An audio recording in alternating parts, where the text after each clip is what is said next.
Selamat siang teman-teman. Welcome back to my channel. Jadi nama channel saya berubah lagi. Ya namanya juga lagi mencari jati diri ya kan gitu. Jadi kemarin itu saya pikir-pikir kayaknya nama channel itu penting juga ya yang mencerminkan orangnya gitu. Jadi saya rubah namanya jadi Books, Coffee, and Yoga gitu. Jadi saya merasa 3 hal ini dalam mencerminkan diri saya gitu. Tapi tenang, tetap nggak jauh-jauh dari dunia perbukuan kok ya gitu.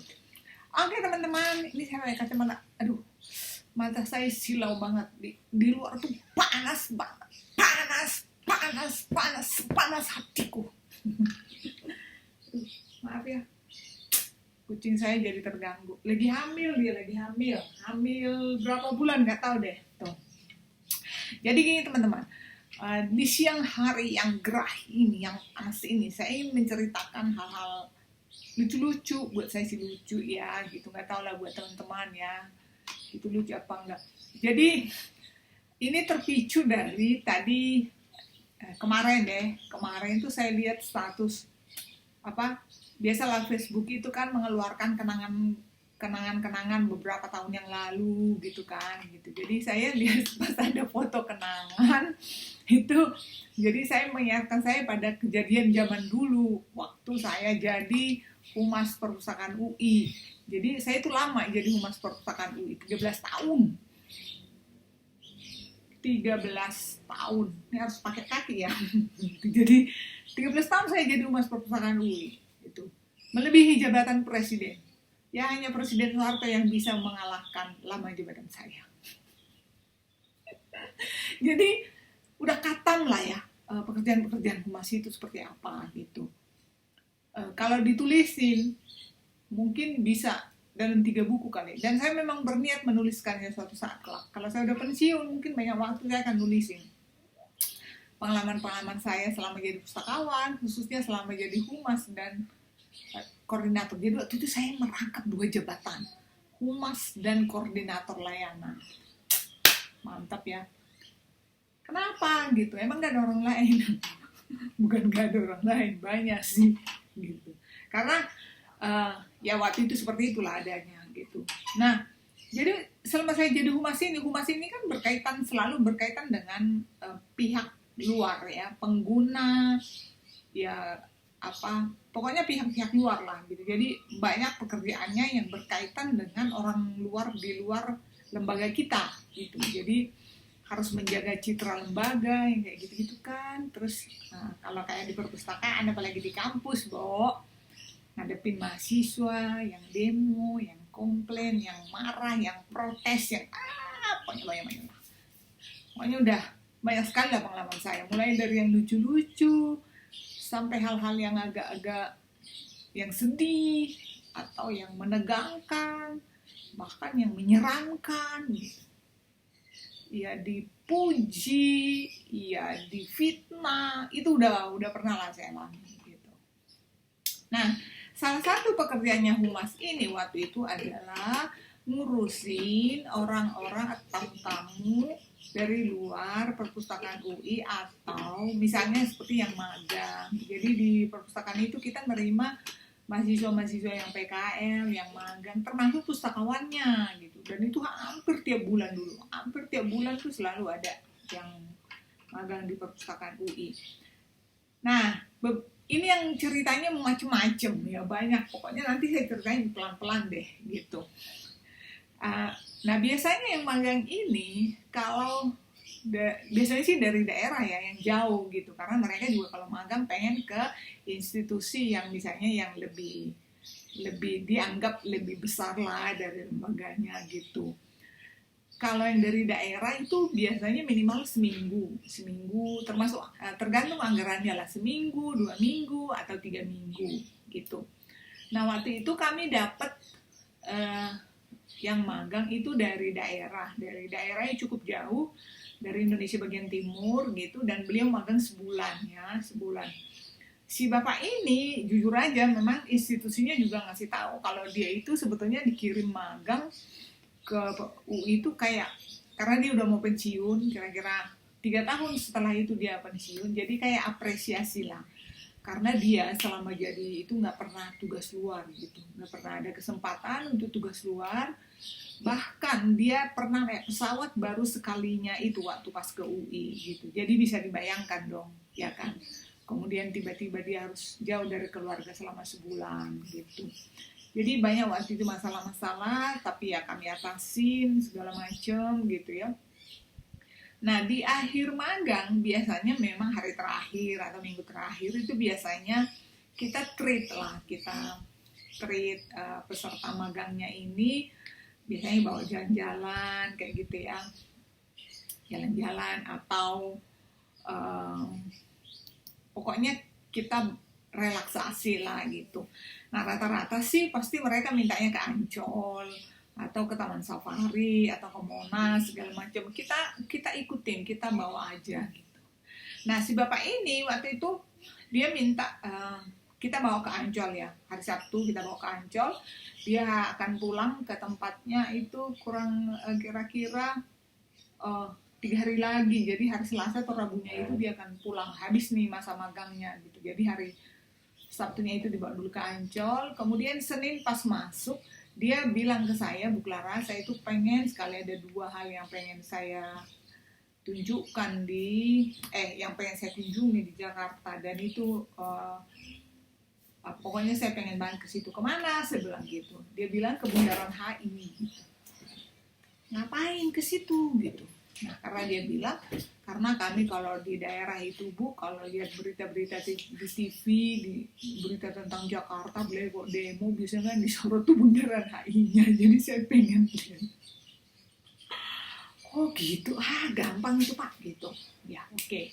Kita bawa ke Bundaran HI. Jadi bawa ke Bundaran HI di jam kerja ya bisa muter gitu kan.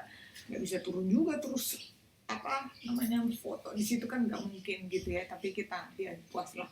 Nah habis dari Bundaran HI dia bilang, Bapak mau kemana lagi gitu kan. Dia pengen ke rumah Inul. Ke rumah Inul gitu. Nggak mau lihat aja Bu, lihat rumahnya aja, pokoknya asal saya udah lihat rumahnya gitu. Karena waktu itu memang Inul ini sedang booming banget beritanya. Dia waktu itu yang kasusnya dengan goyang ngebornya lah, yang pro dan kontra, dan dia hampir tiap hari muncul di TV gitu ya. Jadi si bapak ini rupanya ngefans banget sama Mbak Inul ini kan gitu. Saya kan mikir ya, ke rumah Inul, kita kan nggak tahu rumahnya Mbak Inul itu di mana gitu kan. Tapi memang kita tahu dari media ya, kita tahu lah dari infotainment dia tinggalnya di Pondok Indah gitu. Jadi beberapa kali juga rumahnya disorot gitu, gede gitu kan gitu.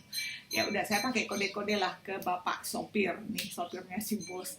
Kita pergi aja ke Pondok Indah, kita puterin di situ, lalu nanti kalau ada ketemu rumah yang gede, kita bilang aja itu rumahnya Inul gitu.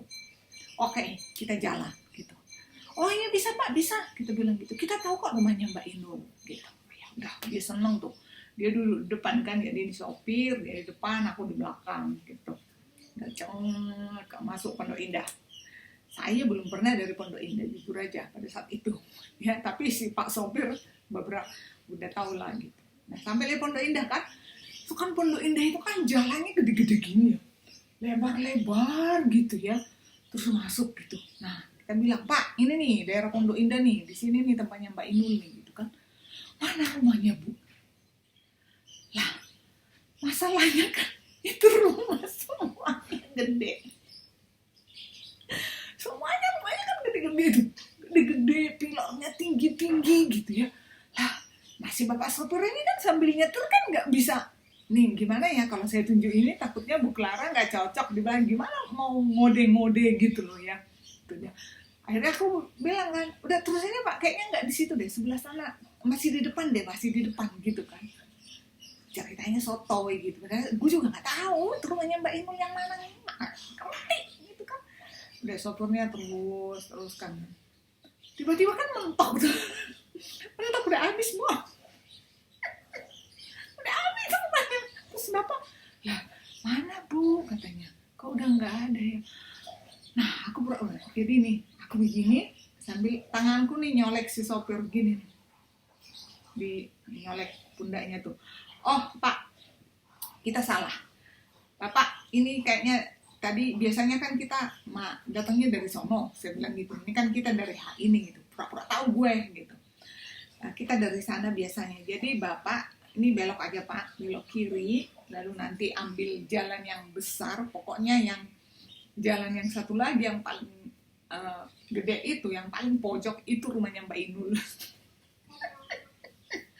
Nah si Bapak ini untung dia ngerti ya, aku kode-kode pokoknya bahunya itu ketikin gitu. Oh iya iya Bu, ya ampun ya saya baru ingat katanya. Sepertinya pakai dir namanya. Udah akhirnya dia belok, terus bener belok, akhirnya masuk ke jalan satu lagi, ketemulah di situ. Ya kan sama Bo, ketemu lagi rumah-rumah gede kan. Dan kebetulan rumahnya ini yang ketemu pertama sekali itu warnanya krem. Nah sebelumnya saya memang udah bilang, saya sok tahu lah gitu. Oh iya kayaknya warnanya kuning deh, waktu itu dia pernah lihat di TV gitu kan, gitu lah. Dan terus pas ketemu nih si bapak tuh super gini, ini Bu Clara ya. Nah itu dia, ya ampun ternyata keren ya. Kalau di TV kelihatannya kayak kuning loh.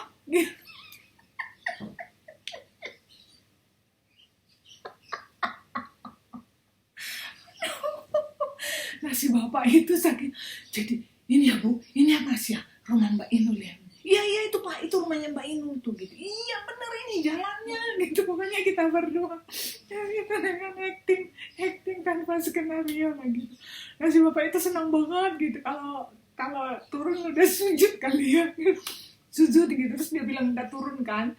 Nah saya bilang udah kita minggir aja dulu, agak minggir.